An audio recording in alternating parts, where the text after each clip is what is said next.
Hi అండి, ఈరోజు కొబ్బరి లడ్డు చేయడం ఎలాగో చూద్దాం. వాటికి కావాల్సిన పదార్థాలు 2 పెద్ద సైజు కొబ్బరికాయలు తీసుకున్నాను. నాకు 3 కప్పుల వరకు కొబ్బరి తురుము వచ్చింది. ఇప్పుడు దాన్ని ఒక పక్కన పెట్టుకొని ఒక బాండీ పెట్టుకొని అందులో 1 స్పూన్ వరకు నెయ్యి వేసి దాటిని దోరగా వేయించుకున్నాను. వేయించినప్పుడు అందులో ఉన్న పసిమి మొత్తం పోయి అవి కొంచెం పొడి పొడిగా వచ్చేదాకా చూసుకోవాలి.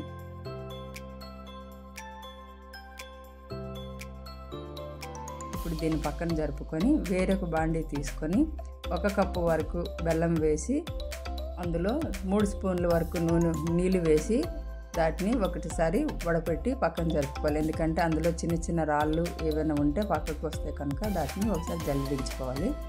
మళ్ళీ దాన్ని బాండీలో పోసుకొని లేత తీగ పాకం వచ్చేంతవరకు చూసి అందులో కొంచెం నెయ్యి వేసుకొని కొబ్బరి తురుమును కూడా వేసి అందులో ఉన్న చెమ్మ మొత్తం పోయి లడ్డు కట్టేలాగా వచ్చేటప్పుడు దాన్ని చెక్ చేసుకోవాలి.